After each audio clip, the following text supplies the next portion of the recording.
Assalamualaikum warahmatullahi wabarakatuh.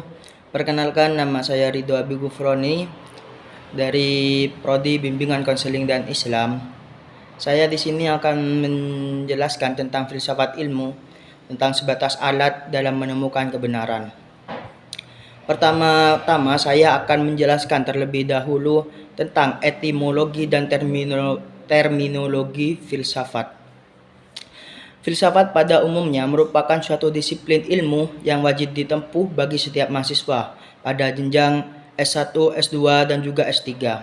Filsafat bagi mahasiswa S2 dan S3 mungkin sudah tidak perlu ditanyakan lagi tentang pengertian etimologi dan terminologinya.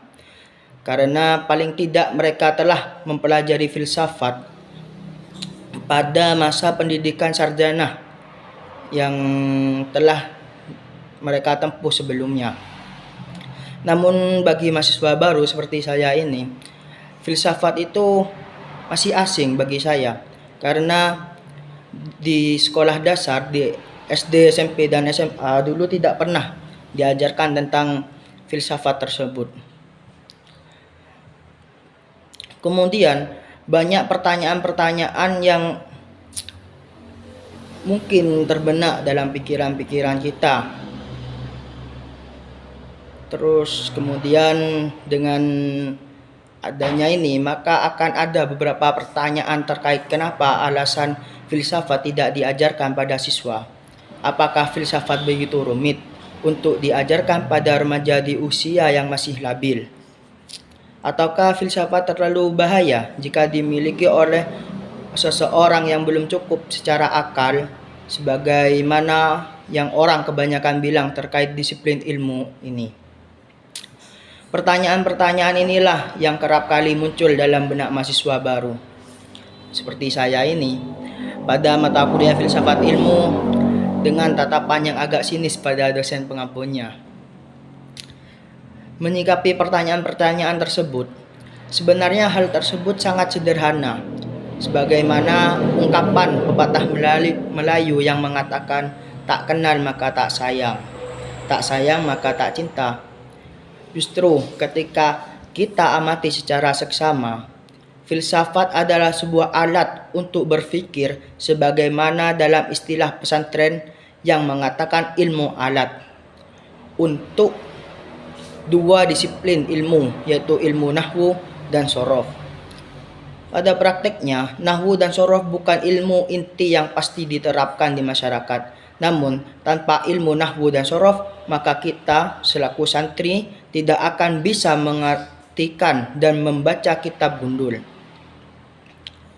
Lebih-lebih menafsirkan Al-Quran, di mana Al-Quran memiliki kandungan dan saripati kehidupan yang dibutuhkan santri kelak ketika terjun di masyarakat.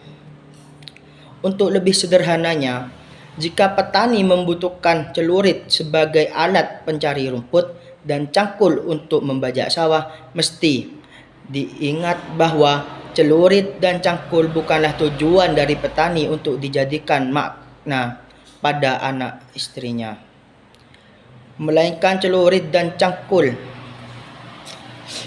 hanya sebatas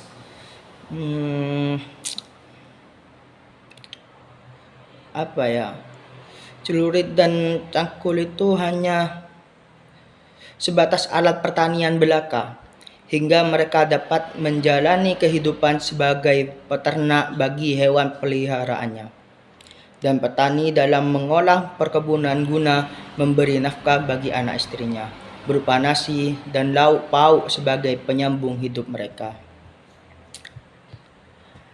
Dari itu, perlulah kiranya penulis mendefinisikan ilmu filsafat secara etimologi atau yang dikenal dengan pemahaman secara bahasa, dan terminologi atau yang kerap dipahami dengan pemahaman secara istilah.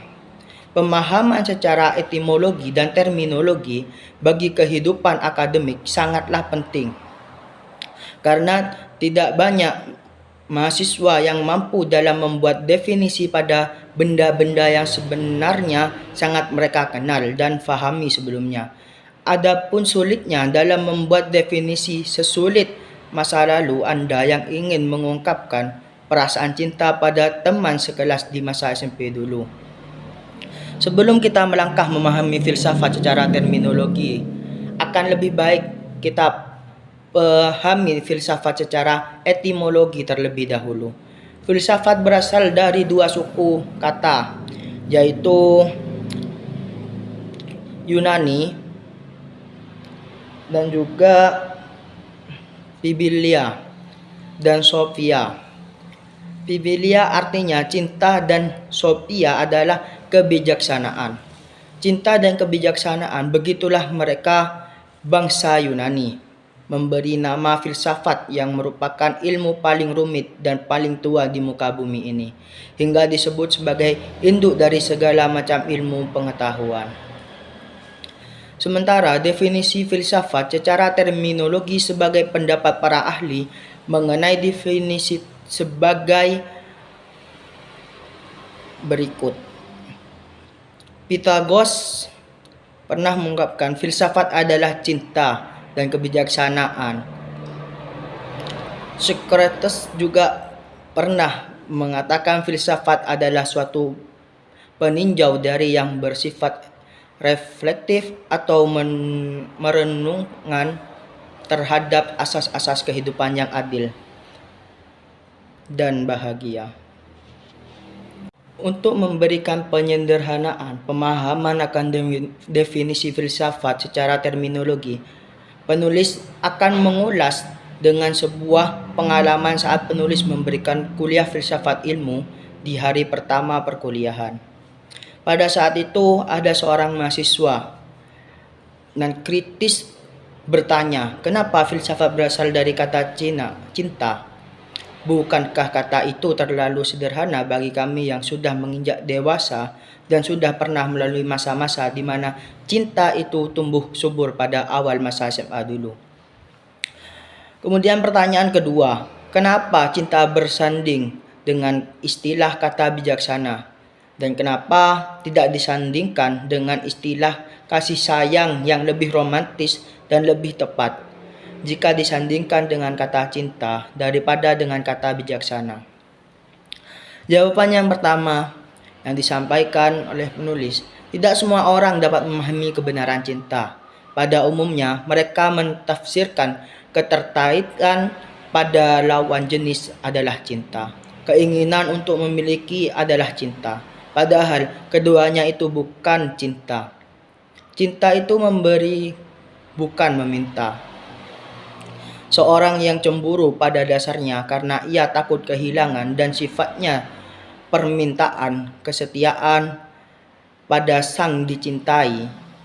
Dan itu bukanlah cinta, karena cinta yang sesungguhnya sama halnya dengan seorang ibu yang rela memikul beban kehamilan selama 9 bulan, menyusui selama 2 tahun, dan merawat paling tidak 20 tahun. Namun, ia selalu rela melepas anak si mata wayangnya bersama orang yang baru ia kenal, dengan ikatan pernikahan. Sang ibu pasti memberi restu dan merelakan karena alasan kebahagiaan anaknya di atas cintanya. Sehingga wujud kebijaksanaan di mana cinta sesungguhnya bukan terletak pada siapa yang memenangkan atas diri yang dicinta, melainkan siapa yang dapat memberikan kebahagiaan pada yang dicinta. Jawaban yang kedua, dengan cerita pada masa Yunani klasik Aristoteles pada tahun 384 sampai 322 sebelum Masehi. Bertanya pada gurunya yang bernama Plato di era tahun 427 sampai 347 sebelum Masehi, akan apa arti dari makna di balik cinta. Sehingga cinta menjadi sebuah perbincangan panjang yang tidak hanya berkuat pada kasih sayang dan perasaan muda-mudi yang sedang dilanda gerundung dan kekasmaran.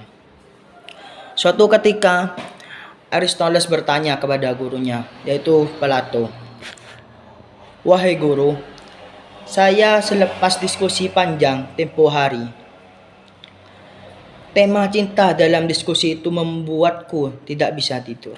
Saya tidak menemukan makna konkret yang dapat memberikan pemahaman gamblang akan cinta yang telah menjadi pembahasan panjang tersebut.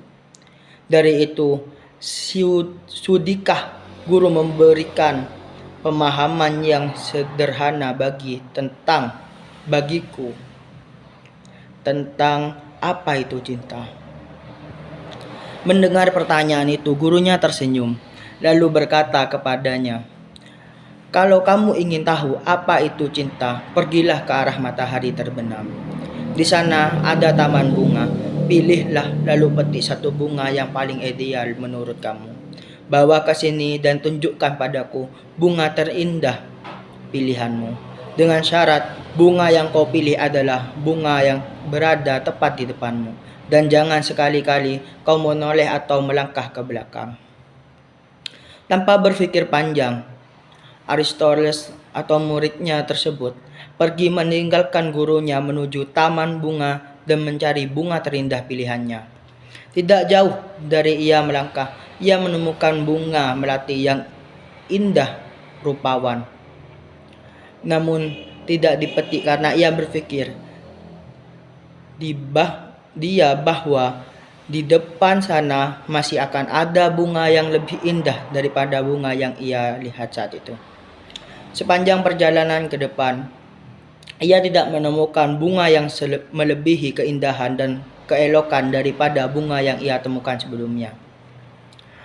Aristoteles merasa kecewa, namun tanpa patah semangat, ia terus berjalan hingga ia temukan bunga mawar yang melebihi keindahan daripada bunga melati yang sempat mengetuk hatinya.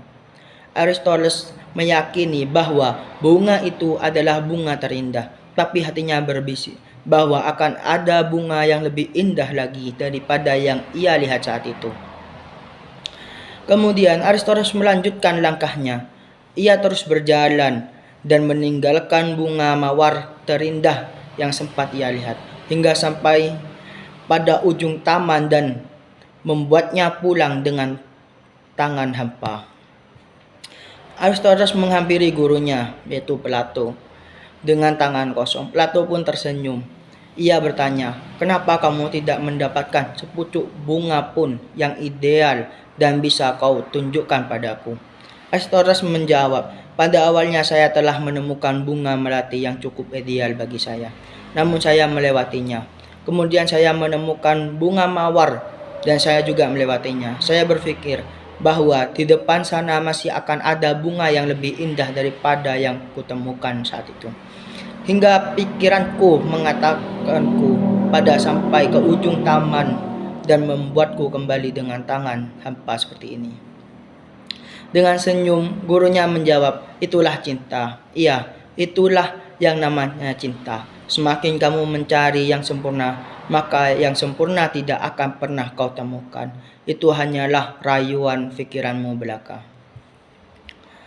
Aristoteles mendapat jawaban gurunya tanpa terucap sepatah kata pun, dan ia undur diri dari hadapan gurunya. Dengan membawa jawaban yang sederhana itu, juga membawa kecewaan atas kebodohan yang telah ia perbuat kala itu. Kisah tersebut setidaknya telah mewakili pertanyaan dan pernyataan para mahasiswa yang memandang filsafat, cinta, dan kebijaksanaan adalah hal yang remeh-temeh. Namun pada hakikatnya, ia adalah hal yang rumit dan sulit untuk dijelaskan dengan kata-kata, karena untuk mendefinisikan cinta, hanyalah orang yang larut dan tenggelam dalam cinta yang dapat mengantikan kedalaman cinta itu sendiri. Sebagaimana nikmatnya kopi yang larut dalam perbanduan gula, air dan biji kopi, maka hanya ialah yang meneguk secangkir kopi itu yang dapat mendefinisikan nikmatnya kopi. Kemudian orang lain hanya bisa berkomentar dengan institusinya masing-masing yang belum tentu memiliki kebenaran jawaban sesungguhnya. Dan di sini saya juga akan menjelaskan tentang sejarah singkat perkembangan filsafat. Pada Yunani telah meletakkan batu sejarah pertama bagi perkembangan ilmu pengetahuan dengan berakarnya tradisi berpikir di dunia barat yang berasal dari pemikiran pra-Sokrates sekitar abad ke-6 sebelum Masehi. Lantas dikenallah tradisi tersebut dengan pemikiran filsafat barat. Tradisi berpikir bangsa Yunani mula-mula berawal dari pertanyaan dari mana datangnya alam ini, sebagaimana kejadiannya, dan kemana tujuannya. Pertanyaan semacam inilah yang selalu menjadi pertanyaan di kalangan pemikir pra-Sokrates. Sehingga tidak heran kemudian mereka disebut dengan filsafat alam karena perhatiannya yang begitu besar pada semesta dan seisinya. Konsep berpikir filsafat diawali oleh Deleuze atas ramalannya tentang kejadian gerhana matahari pada tahun 585 sebelum Masehi. Berdasarkan catatan para astronom tentang pemulaan ramalan gerhana matahari yang pernah dilakukan manusia secara ilmiah. Dalam beberapa literasi, kata filosofos mulai dipergunakan oleh Heraklitos pada era tahun 540-an sampai 480-an sebelum Masehi. Selanjutnya, beberapa pendapat yang lain dikatakan bahwa istilah filosofos juga pernah dipakai oleh Pythagoras, yaitu pada era tahun 580-an hingga 500 sebelum Masehi. Filsafat barat dapat diklasifikasikan menjadi 3 era. Pertama, era filsafat klasik, kedua, era filsafat abad pertengahan, dan ketiga, era filsafat modern. Adapun penjelasan secara singkat tentang 3 era berdasarkan klasifikasi sejarah perkembangan filsafat barat, sehingga menjadi salah satu disiplin ilmu yang wajib difahami oleh setiap mahasiswa, ialah sebagaimana mestinya. Mungkin cukup sekian dari saya, kurang lebihnya saya mohon maaf. Wabillahi taufiq wal hidayah. Wassalamualaikum warahmatullahi wabarakatuh.